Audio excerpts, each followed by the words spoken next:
अभी हसनैन भाई बता रहे थे कि योगी ने एक बयान दिया, तो क्या बोलोगी तुम? पहली बात तो बौखला रहे हैं ये। बौखलाहट जानते हैं ना भाई? अपने घर में तो मर्द भी बौखलाता है अपनी बीवी से।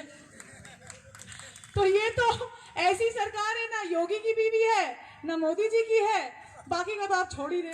तो बौखलाहट लाजिम है भैया, थोड़ा सा कंसिडरेशन चलता है, ठीक है, इनको थोड़ा कंसिडर करना चाहिए।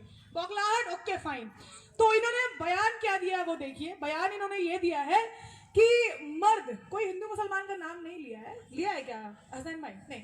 तो हिंदुस्तानी मर्दों को कहा है कि ये औरतों को आगे कर रहे हैं, खुद पीछे हो रहे हैं। पहली बात, कोई औरत को आगे कर नहीं सकता भाई, कोई पीछे कर नहीं सकता। औरत खुद आई है आगे, लगाने आई है आपकी, ठीक है, बजाने आई है तो बजेगा। जैसे अभी ये लोग बोल रही थी ना, अरे आपके हलक में आवाज है कि नहीं, तो यहाँ उल्टा है। तो इनकी जो धारणा है ना, ये बीजेपी की आरएसएस की जो धारणा है ना, एक्चुअली इन लोगों को प्रॉब्लम किस चीज से हो रही है? थोड़ा लॉजिक पे आते हैं, मजाक हो गया बहुत। अगर आप मनुस्मृति को थोड़ा ध्यान से पढ़ेंगे तो मनुस्मृति में क्या है? Patriarchal society. पैट्रियार्कल सोसाइटी में मतलब क्या? एक हाई क्लास, ब्राह्मण क्लास मर्द जो होते हैं बस वही डोमिनेट करेंगे। दलित और औरतें हिंदू नहीं होती। मनुस्मृति में आपको ये जान लेना चाहिए कि औरतें और दलित जो होते हैं उनको हिंदू होने का दर्जा नहीं मिलता, वो ओम भी नहीं कह सकते। तो योगी परेशान नहीं होगा तो कौन परेशान होगा? बीजेपी परेशान नहीं होगा तो कौन परेशान होगा? क्योंकि हिंदुस्तान के जो मर्द हैं वो समझ चुके हैं भाई, अब इनकी लगाएगी तो औरतें ही लगाएंगी, और लगा रही हैं और लगाती रहेंगी, ठीक है। अब थोड़ा लॉजिकल बात कर ले। कल जो सुप्रीम कोर्ट का जो भी हियरिंग था, जो भी हुआ, हम लोग प्रिपेयर्ड थे कि नहीं? हम लोग प्रिपेयर्ड थे कि नहीं? भाई ये तो मालूम है। अब इसमें देखिए, बीजेपी की तो बौखलाहट बता दी है, संभाल नहीं पा रहे हैं औरतों को, क्योंकि संभाला नहीं है इन लोगों ने। औरत की इज्जत करना तो बहुत दूर की बात है, संभाला नहीं और संभाल भी नहीं पाएंगे। आजकल घरों में क्या हो रहा है, मेरे घर में तो खासकर यही हो रहा है, जब झगड़ा होता है ना, कोई झूठ बोलता है, तुम तो बीजेपी हो, जाओ जाओ, ये हो जा रहा है घरों में। तो बीजेपी का नाम ये हो रखा है। मेरी सॉरी, मैं बहुत सॉरी फील करती हूँ, क्योंकि एक लीडिंग पॉलिटिकल पार्टी है, तो मैं बहुत दुख के साथ ये बोलना चाहती हूँ कि घरों में आजकल यही हो रहा है कि कोई झूठ बोलते हैं तो क्या बोलते हैं, अरे भाई जाओ, तुम तो बीजेपी हो गया, अरे निकलो, चलो निकलो, चलो निकलो। तो ये आलम हो गया इनका। तो हाँ, अब दूसरी बात पे आते हैं कि कल का फैसला, कल के फैसले पे आते हैं। तो हम लोग को, सबको मालूम है कि हम लोग प्रिपेयर्ड थे, है ना? प्रिपेयर्ड थे ना कि कुछ ऐसे ही होगा भाई। बाबरी मस्जिद के बाद, यूपी में होने के बाद, दिल्लियों में होने के बाद, मुंह ढक के यूनिवर्सिटियों में गए, उनके ऊपर चार्जेस नहीं लगाया। जिस बच्ची ने माथा फुड़वाया अपना, उसके ऊपर 2-2 FIR लगा दिए। तो हम पूरी तरीके से प्रिपेयर्ड हो चुके हैं। और हमको ये भी मालूम है कि सुप्रीम कोर्ट, जो सुप्रीम जस्टिस है, जो जुडिशरी है, अब आवाम उससे ऊपर उठ रही है, ठीक है? बिल्कुल भाई, आप सुप्रीम कोर्ट ठीक है, लेकिन हो तो आप चंद एक लोग ही, और आपकी आइडियोलॉजी, आपकी धारणा काम करती है, वो हमें दिख रहा है कैसे काम करती है। तो बौखलाहट में इन्होंने कुछ अच्छे फैसले लिए हैं। कल के फैसले के ऊपर अगर मैं बताना चाहूं तो 2 फैसले जो इन्होंने लिए हैं, जिसके ऊपर मैं फोकस करना चाहूंगी, क्योंकि मैं बहुत पॉजिटिव हूँ। मुझे नेगेटिविटी पसंद नहीं, मैं अपने काला पहनती हूँ लेकिन नेगेटिव पसंद नहीं है, ठीक है? तो मैं नेगेटिविटी को थोड़ा दूर रखती हूँ और पॉजिटिविटी के ऊपर ध्यान रखती हूँ, क्योंकि मुझे अभी लोगों को मोटिवेट करना है, डिमोटिवेट नहीं करना है। तो 2 पॉजिटिव चीजें क्या है वो मैं आपको बताती हूँ।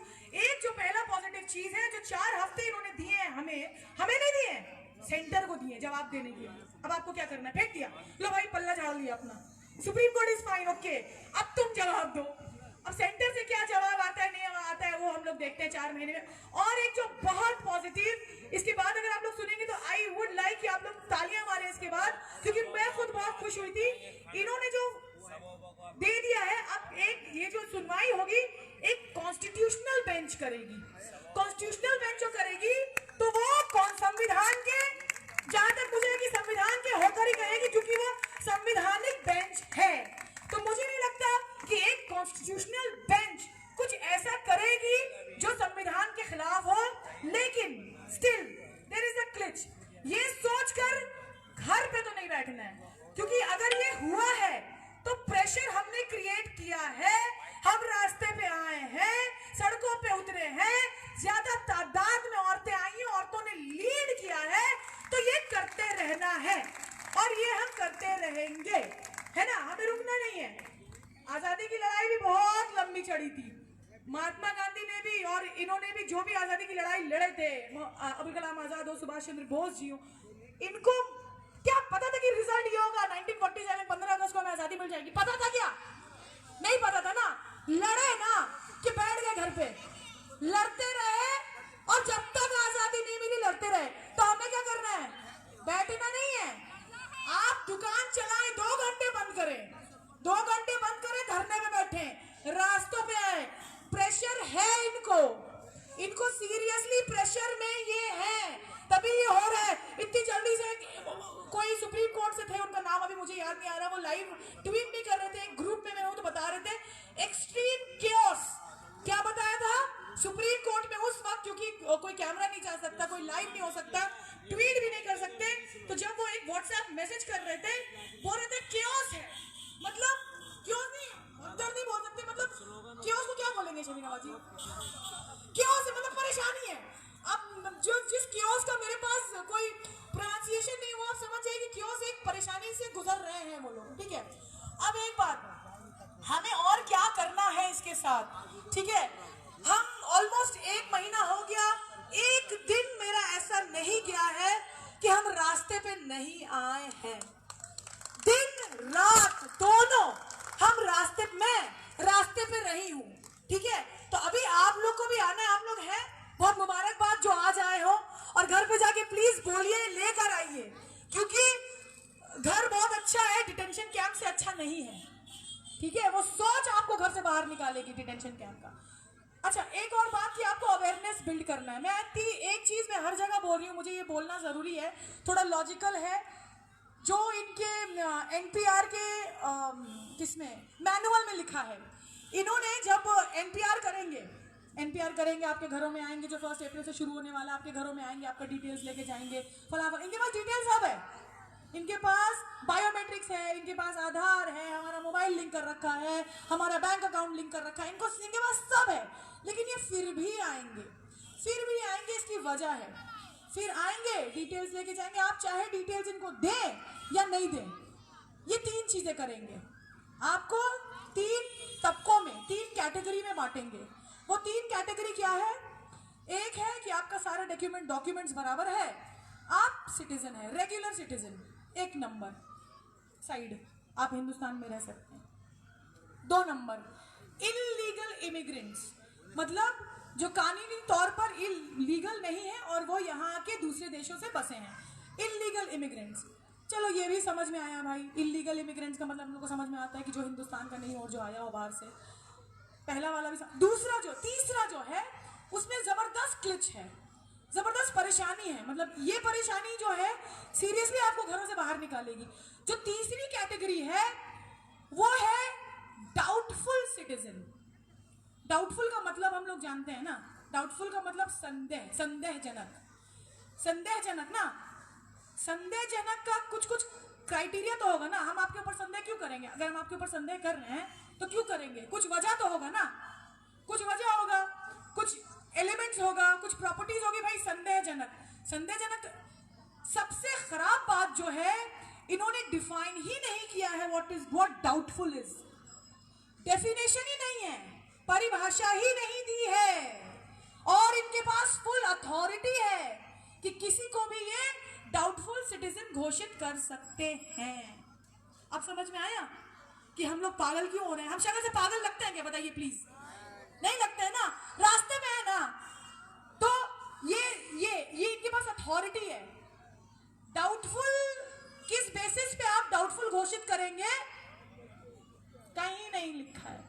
और एक जो बहुत जबरदस्त स्ट्राइकिंग फीचर है एनपीआर का, वो ये है कि सेंसस बोलते हैं ना, सेंसस में क्या होता है? सेंसस में ये होता है आपके घरों पे लोग आए, आपने जो वेरीफाई किया, आपने जो डिटेल्स दिया, वो लेके वो गए। यही हुआ है ना आज तक। एनपीआर में क्या होने वाला है? एनपीआर में जो आप बोल दे रहे हैं, आपको उसको वेरीफाई करना पड़ेगा। वेरीफाई करने का मतलब जानते हैं, एक श का मिस्टेक हुआ, ट का मिस्टेक मेरे मिस्टेक हो रहा है, ठीक है, ये मिस्टेक अगर हो गया ना, काम खत्म है। और इनके पास ये अथॉरिटी है पूरी, इनको अथॉरिटी दी रखी है, इन लोगों ने जो बैठे ना दे दी अथॉरिटी। इसी वजह से एनपीआर में, पहले आप एनआरसी और सीए ठीक है, उसमें वक्त लगेगा, उसके पीछे भी हम लोग पड़े हुए हैं, बट हमारा मेन मुद्दा होना चाहिए एनपीआर। अप्रैल आने में ज्यादा टाइम नहीं है, जनवरी गया, फेब मार्च, 1 अप्रैल से शुरू, 2 महीना कुछ नहीं, हंसते हंसते बीत जाएगा, रस्ते रस्ते में बीत जाएगा। तो प्रेशर जबरदस्त, प्रेशर कैसे क्रिएट करेंगे, ये जगह भरनी चाहिए। अगर आपने आज सुनी, आप अपने घर में जाएं, बोले और लेकर आए, भाई हम लोग भी, हमारा भी करियर है, हमारे घर में भी फैमिली है, ठीक है, थोड़ा बहुत खाना इधर उधर हो जाता है, दुबले भी हो गए, वेट लॉस भी हो गया, मजा आ गया, ठीक है, तो जो इतने सालों में नहीं हो वो कर दिया, थैंक यू मोदी जी, ठीक है। लेकिन आना है, अब नहीं तो ये करो या एग्जैक्ट। आप तो माशाल्लाह समझदार है, फिर उसके बाद इतना खाली क्यों लग रहा है जगह, मेरे को नहीं लगना चाहिए, ठीक है। तो ये हुआ एक लॉजिकल बात, एक इलॉजिकल बात भी कर दी मैंने उन लोगों के लिए, लॉजिकल आप लोगों के लिए, और जो भक्तन है ना उनके लिए इलॉजिकल। तो जोश नहीं खत्म होने वाला, इनके लिए एक बार जोरदार महिला एकता, महिला एकता, महिला एकता, महिला एकता, महिला एकता, महिला एकता। समझ में आ गया ना क्यों बौखला क्यों रहे हैं? औरतें आ गई ना भैया, औरतों से तो घर पे नहीं सकते लोग, आप क्या सको, ठीक है, ठीक है। एक नारा बुलंद करूंगी जो जरूरी है थोड़ा जोश में लाने के लिए।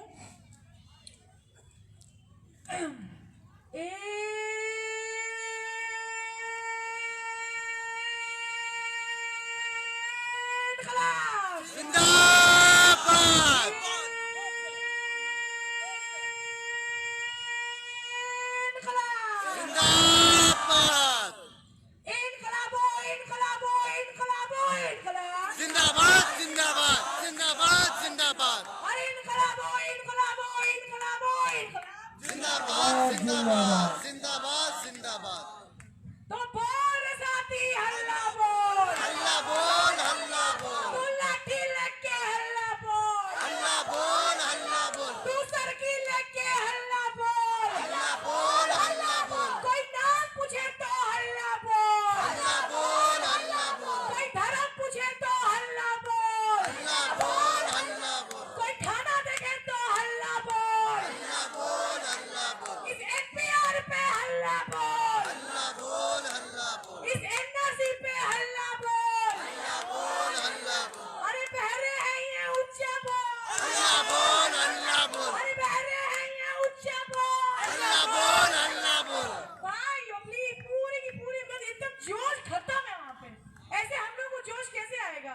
ये वाला ये पूरा ठीक है फिर से तो बोल रे भाई हल्ला बोल, हल्ला बोल, हल्ला बोल, बोल रे भाई हल्ला बोल, हल्ला बोल, हल्ला बोल, इस एनपीआर पे हल्ला बोल, इस एनआरसी पे हल्ला बोल, इस सीएए पे हल्ला बोल, हल्ला बोल, हल्ला बोल, इस तानाशाह पे हल्ला बोल, हल्ला बोल, हल्ला बोल, इस मोदी शाह पे हल्ला बोल, हल्ला बोल, हल्ला बोल, इस दिल्ली पुलिस पे हल्ला बोल, इस यूपी पुलिस पे हल्ला बोल, हल्ला बोल, हल्ला बोल, अरे छात्र पे हमला हल्ला बोल, अरे छात्र पे हमला हल्ला बोल, ये एमयू पे हमला हल्ला बोल, जामिया पे हमला हल्ला बोल, जेएनयू पे हमला हल्ला बोल, इन रेपिस्टों पे ऊंचा बोल,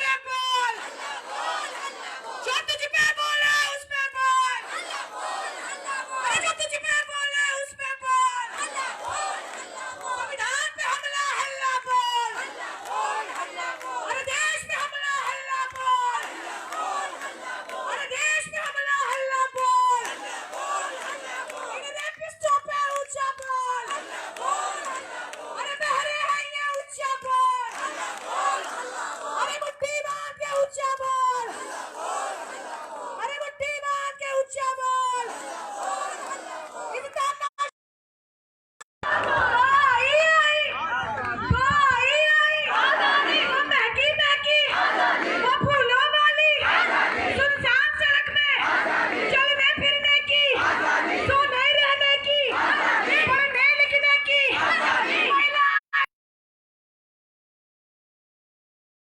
इनका पुरुष भी बोलना, महिलाएं मांगे, वो पुरुष भी बोला, अरे बच्चा बोला, अरे बच्चा बोला, न्यू मार्केट बोला, न्यू मार्केट बोला, इस दामनाशा से, इस मनुबाद से, इस ब्राह्मणवाद से, इस फसीबाद से, इस एनपीआर से, इस एनआरसी से, इस सीएस से, इस सीएस से, इस एनपीआर से, इस दामनाशा से, इन रेपिस्टों से, आजाद वाली, और गांधी वाली, और बिस्मिल वाली, अशफाक वाली, वो भीम वाली, वो भीम वाली, अरे बास वाली, अरे बास वाली, अरे बास वाली, अरे बास वाली, अरे बास वाली, अरे बास वाली, अरे बास वाली, अरे बास वाली,